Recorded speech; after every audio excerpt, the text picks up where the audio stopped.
कभी आप लोगों के साथ ऐसा हुआ है कि गर्मा गर्म पढ़ कर गए और गर्मा गर्म लिख कर आ गए और एग्जाम पास कर लियो? ऐसे किस्से भाई मेरे साथ तो होता रहा है, और इस बार यूजीसी नेट की जो एग्जाम है वो आपके साथ यही करने वाली है। तो आज इस वीडियो में हम बात करने वाले हैं, हमारे पास 20 दिन बचे हैं यूजीसी नेट की एग्जाम को। तो हम 20 दिन में ऐसा क्या गर्मा गर्म पढ़ें, यानी ऐसा क्या पढ़ें और ऐसी कौन सी रणनीति हमारे पास होनी चाहिए जिससे कि हम इस एग्जाम को क्रैक कर पाए। तो चलिए शुरुआत करते हैं। दोस्तों, जैसा कि आप सभी को पता है, यूजीसी एनटीए नेट ने अपनी एग्जाम की डेट्स घोषित कर दी हैं और उसमें लगभग ये 20 दिन का टाइम बचा हुआ है। अब भाई पहले आप लोगों ने इस चीज को एक्सपेक्ट नहीं किया था कि यार एग्जाम की डेट आ जाएगी, पर अकस्मात से डेट आ गई। बहुत से लोग बौखला गए, या फिर कहते हैं कि ये तो एक तरीके से तानाशाही है कि बिना किसी पूर्व सूचना के आप लोगों ने एकदम से एग्जाम की डेट को घोषित कर दिया। लेकिन भाई ये सत्य है, एग्जाम की डेट घोषित हो चुकी है। उसी सिलसिले में आज 29 अगस्त को मैं वीडियो शूट कर रहा हूं। तो अभी दिल्ली यूनिवर्सिटी में जो कॉमन एंट्रेंस टेस्ट होता है, यानी डीयू का जो एंट्रेंस टेस्ट होता है, के एडमिट कार्ड डाउनलोड होने लग गए हैं। इसका भाई सीधा सीधा ये मतलब होता है कि एग्जाम नेट की होने वाली है।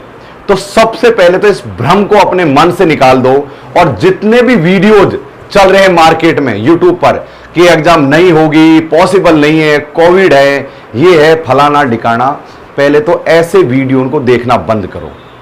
आपको पता ही होगा नीट के स्टूडेंटों ने क्या हालत बना रखी है, कोर्ट तक चले गए हैं, लेकिन गवर्नमेंट उनकी भी नहीं सुन रही है। तो आप लगा लीजिए फिर आपका क्या हासिल हो गया। तो भाई साहब, एग्जाम तो होके रहेगी, इतना आप अपने मन में बिठा लो बस, कि आप ये सोच लो। सबसे पहली बात तो है कि आप ये सोच लो अपने मन में कि ये एग्जाम 20 दिन बाद में होने वाली है। अब सोचते हैं कि 20 दिन की प्लानिंग हम किस तरह से करें। 20 तो भाई अपने तीर कमान उठा लो और तैयार हो जाओ। ये रण क्षेत्र है, ये महाभारत का युद्ध है, वो भी ऐसे ही 17-18 दिन में खत्म हो गया, और इसमें भी कुछ इतने ही दिन शेष बचे हैं। तो महाभारत का रण है, युद्ध क्षेत्र है। अपने तीर कमान उठा लो सही ढंग से और लक्ष्य को भेदने की कोशिश करो। और आपने अगर सही तरीका अपनाया लक्ष्य भेदने का, दावे के साथ कह सकता हूं कि आप लक्ष्य को भेद कर जरूर से सफल हो जाओगे। यार देखो, सबसे पहले तो मुझे कमेंट्स में यह बताओ कि आप में से साइंस के स्टूडेंट कितने हैं और ह्यूमैनिटी यानी आर्ट साइड के स्टूडेंट कितने हैं, कॉमर्स के कितने हैं, ताकि पता लगे। क्योंकि अब जो समय है वो बड़ा सेलेक्टिव होने का है। सबसे पहली बात तो यह कि नया पढ़ने में अपना समय जाया मत करो। जो आपने पढ़ा है उसको दोबारा से पढ़ लो, एक बात। दूसरी बात यह कि आप हो सके जितने जो प्रीवियस ईयर के क्वेश्चंस हैं या कुछ मोस्ट इंपॉर्टेंट क्वेश्चन जो रिपीट होते रहते हैं एग्जामों में, आप उन पेपरों पर फोकस करो। क्योंकि यूजीसी नेट की जो एग्जाम होती है इसमें रिपीटेड क्वेश्चन बहुत ज्यादा आते हैं। मैं आपको बार बार दोहराना चाहूंगा कि जो क्वेश्चन रिपीट होकर बहुत ज्यादा आता है, इसलिए आप प्रीवियस ईयर के क्वेश्चंस को एक बार जरूर से कंसीडर करना। और जिन स्टूडेंट्स का मैथ नहीं है, मैं खासकर अगर पेपर 1 की अगर आप लोगों से बात करूं, मैथ बैकग्राउंड के स्टूडेंट नहीं हैं, मैं उनसे लिए कहना चाहूंगा कि उनके अलावा भी 8 यूनिट है, चाहे टीचिंग एप्टीट्यूड हो गया, चाहे रिसर्च हो गया, चाहे कम्युनिकेशन होगा, चाहे पर्यावरण पीपल वाला हो गया, चाहे हायर स्टडीज हो गया, या फिर कॉम्प्रिहेंशन का जो टॉपिक हो गया, यूनिट हो गया, आप उन पर अगर फोकस करोगे तब भी आपके 35 से 38 क्वेश्चन आसानी से हो जाएंगे। और वैसे भी नेगेटिव मार्किंग नहीं है, तो कुछ तो यहां पर आपका क्या कहते हो, तुक्का भी लग सकता है। खैर मैं किसी तुक्के की बात नहीं करता, लेकिन फिर भी अगर नेगेटिव मार्किंग नहीं है तो आप कुछ लोग वैसे ही सवाल सॉल्व करके आएंगे तो 1-2 सवाल उसमें भी सही हो जाते हैं। तो भाई जिनके पास मैथ नहीं है, कम से भी कम वो सारी मैथ उठाकर अगर पढ़ना शुरू करोगे अब, तो ये पॉसिबल नहीं है। अब हमें सेलेक्टिव होना पड़ेगा। तो जिनका मैथ कमजोर है उनको मैथ से थोड़ी दूरी बनानी चाहिए। और डीआई के लिए रेशियो प्रपोर्शन है, या फिर परसेंटेज निकालना है, या ब्याज निकालना, जैसे छोटी छोटी जो प्रश्नावली आप चाहो तो उनको एक दिन में देख सकते हो। लेकिन मैं ये कहूंगा कि हमारे पास 60 मिनट का समय होता है और उसमें हमें 50 क्वेश्चन करने होते हैं। तो अगर हम मैथ रीजनिंग को पहले सॉल्व करने लग गए तो हमारा जो और पार्ट है उसके लिए हमें समय कम बचेगा। इसीलिए हो सके तो पहली रणनीति ये रखना कि जो मैथ रीजनिंग और डीआई का जो पार्ट आता है उसको सबसे लास्ट में करना। पहले आप टीचिंग एप्टीट्यूड रिसर्च, कम्युनिकेशन या इस तरह की जो यूनिटों को लोगे फर्स्ट पेपर में, वो सबसे ज्यादा आपके लिए लाभदायक होने वाले हैं। और देखो भाई, आप जेआरएफ के बारे में सोचते हो तो एक पेपर से या सेकंड पेपर से या केवल फर्स्ट पेपर से, किसी एक पेपर से कभी भी नेट या जेआरएफ पास नहीं होता। अगर नेट हो भी जाता है तो जेआरएफ तो पास नहीं होता, इतना आप गिन लो। और अगर आप नेट पास कर लोगे तो क्या उखाड़ोगे, फिर अगले साल फिर तैयारी करोगे जेआरएफ के लिए। इससे बेहतर है कि एक बार सटीक पढ़ो और दोनों जो पेपर हैं आपके, चाहे पेपर 1 हो चाहे पेपर 2 हो, उसके लिए रात दिन एक कर दो। और हो सके जितने अभी प्रीवियस ईयर के क्वेश्चंस या मोस्ट वांटेड जो क्वेश्चन होते हैं जो सभी एग्जामों में रिपीट होके आते हैं, जैसे मान लो किसी स्टूडेंट का अगर हिस्ट्री मेन सब्जेक्ट है तो हिस्ट्री में जैसे टीजीटी हो गया, पीजीटी हो गया, केवीएस हो गया, एनवीएस हो गया, इन जो सभी का जो सिलेबस होता है वो लगभग समान होता है। तो आप इस तरह की जो एग्जाम लगेंगी, अगर उनके भी आप प्रीवियस ईयर के क्वेश्चंस वगैरह पढ़ोगे तो वो भी आपके लिए लाभदायक रहेगा। देखो यार, मेरा मानना तो ऐसा है कि यार 20 दिन में तो दुनिया हिमालय से चढ़कर नीचे आ जाती है। पूरे वर्ल्ड के, ब्रह्मांड के चक्कर काट के लोग 20 दिन में आ जाते हैं। तो 20 दिन बहुत हैं।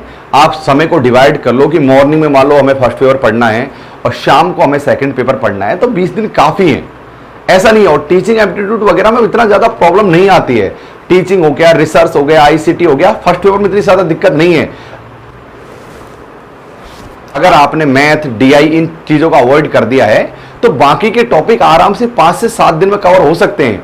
और रही बात सेकंड पेपर की, यार वो तो आप बचपन से पढ़ते आ रहे हो, उसमें नया क्या है, वो तो आप पहले से पढ़ते आ रहे हो, उसमें नई बात कुछ है नहीं कि भाई इसमें बहुत तगड़ी नई बात होगी, वो आप पहले से पढ़ते आ रहे हो। तो उनका एक बार थोड़ा सा आपको रिवीजन करना पड़ेगा। बस 20 दिन में बी कॉन्फिडेंट, धैर्य रखो, शांत रहो, सफलता जरूर मिलेगी, इतना तय मानो। और अगर आपने तगड़ी दम लगाकर ये 20 दिन में पढ़ाई कर ली तो दिसंबर वाली एग्जाम ज्यादा दूर नहीं है, वो जल्द आ जाएगी 1-2 महीने बाद में। दिसंबर आने में ज्यादा समय नहीं है, तुरंत से आ जाएगा दिसंबर। हमें दिसंबर में भी एग्जाम देनी है, हमें सितंबर में भी एग्जाम देनी है। तो मतलब आलसी मत बनो, घबराओ मत, लोगों के बहकावे में मत आओ कि एग्जाम नहीं होगा, रूमर्स है, गवर्नमेंट फैसला वापस बदल देगी। भाई कब तक गवर्नमेंट करे तो करे क्या भाई? कोविड की अभी तक ना कोई वैक्सीन बनकर आई है, ना कोई इसका कोई समाधान निकला है कि कैसे खत्म होगा, क्या दिक्कत है। तो हम क्या देश को ऐसे गर्त में जाने देंगे? नहीं। अगर हम कुछ आवश्यक चीजों का ध्यान रखें तो एग्जाम जरूर से कंडक्ट हो जाएगी। अब एक बात आप पूछना चाहोगे, सर आप एग्जाम करवाने के पक्ष में हो कि या नहीं हो? बड़े ही स्पष्ट रूप से मैं कहना चाहूंगा, जो एग्जाम हो रही है, चाहे नीट की हो चाहे नेट की एग्जाम हो, मैं इसके पक्ष में बिल्कुल नहीं हूं। मतलब 100% नहीं हूं। मैं चाहता हूं कि अभी बच्चों को थोड़ा मानसिक रूप से और तैयार होने के लिए समय देना चाहिए। अभी हमारे देश में यातायात या फिर हमारे देश की ट्रेवल एजेंसियां इस चीज के लिए तैयार नहीं है कि 18 से 20 लाख स्टूडेंट पूरे भारतवर्ष में भ्रमण कर सके। और इतनी तगड़ी महामारी से अगर इससे खुदा न खास्ता कुछ संक्रमण और ज्यादा फैल गया तो हमारी स्थिति आज से भी ज्यादा बदतर हो जाएगी। तो मैं इस एग्जाम जो कंडक्ट हो रही है इसको सिरे से नकारता हूं। मैं नहीं चाहता कि एग्जाम हो, लेकिन अब मेरे चाहने से, ना चाहने से या आपके चाहने से या ना चाहने से कुछ होने वाला नहीं है गाइस। आप लोगों को 20 दिन ध्यान में रखने हैं कि 20 दिन बाद में हमारी एग्जाम होने वाली है। बस उसी को ध्यान में रखते हुए लग जाइए, यलगार ले आइए और बिल्कुल आपको सफलता जरूर मिलेगी। जिन भी स्टूडेंटों ने मेरा टेलीग्राम ग्रुप ज्वाइन नहीं किया, और डॉक्टर लोकेश वाली के नाम से सर्च कर लेना, टेलीग्राम मेरा चैनल मिल जाएगा आप लोगों को। वहां पर बहुत सारे बच्चे बार बार एक ही कमेंट करते हैं कि सर फर्स्ट पेपर के लिए कौन सी बुक अच्छी है, या फिर सेकंड पेपर का नाम बता के इसके लिए कौन सी बुक अच्छी है। यार भाई एग्जाम का समय है, माथे पर एग्जाम है। अब आपके पास जो भी बुक है, जो भी नोट्स हैं, इतने दिन से जिस भी चीजों से पढ़ रहे हो, आप उन्हीं को ही कंटिन्यू करो। नई चीज खरीदोगे, ऑर्डर दोगे, कब आएगी, और उससे पढ़ने से अपना समय जाया मत करो। इसलिए जो आपके पास है इस विपदा के समय में, उसी चीजों को पढ़ो और इस एग्जाम को देकर आए। और बिल्कुल घबराइए मत। जैसी स्थिति आप लोगों की है ना गाइड, वैसी स्थिति सभी लोगों की वैसी है। सारे लोग घबराए हुए हैं। ऐसा नहीं कि यार ऐसा नहीं कि आप घबराए हुए हो, हर आदमी घबराया हुआ है। और हर किसी के लिए ये बहुत बड़ी शॉकिंग खबर है कि यार एग्जाम इतनी जल्दी कंडक्ट क्यों हो गया। क्योंकि हमारा देश जिस परिस्थिति से जूझ रहा था उससे आप भी जूझे हो, मैं भी जूझा हूं, और हर किसी इंसान को वो परिस्थिति फेस करनी पड़ी है। तो ये सभी के लिए मुश्किल का दौर है। तो इसलिए ऐसा मत सोचना कि यार अब क्या करेंगे हम, अरे बहुत कुछ कर पाओगे भाई, चिंता मत करिए, बिल्कुल कर पाओगे। आप में से मैथ के, कॉमर्स के या साइंस के कितने कितने स्टूडेंट हैं, आप नीचे कमेंट्स करके मुझे बताओ, क्योंकि ह्यूमैनिटी के ज्यादातर ह्यूमैनिटी के ऐसे स्टूडेंट हैं वो चाह रहे हैं कि एग्जाम को ना करवाया जाए। तो अपना अपना सब्जेक्ट लिखो और अपनी राय जरूर देना कि यार ये एग्जाम होनी चाहिए या नहीं होनी चाहिए, क्या ऐन वक्त पे ये एग्जाम का टाइम बदल जाएगा, ये अपनी राय जरूर देना। लेकिन मैं आपसे एक बात कहना चाहूंगा कि हर स्थिति, हर परिस्थिति में हमें इस एग्जाम की तैयारी करते रहना है। और ये एग्जाम, मेरा मानना ऐसा है, सरकार की जो इस समय जो चल रही है प्लानिंग, उसके अकॉर्डिंग ये एग्जाम जरूर होगा। तो बिल्कुल चीजों को बांट लीजिए, बांट बांट कर पढ़िए और नए चीजों पर पढ़ने पर ध्यान मत दो। प्रीवियस ईयर के क्वेश्चंस या फिर महत्वपूर्ण क्वेश्चंस, इनको जरूर पढ़ो। आर्ट साइड के बच्चे अभी मैथ वगैरह को अवॉइड करो, यही आप लोगों के लिए बेहतर है।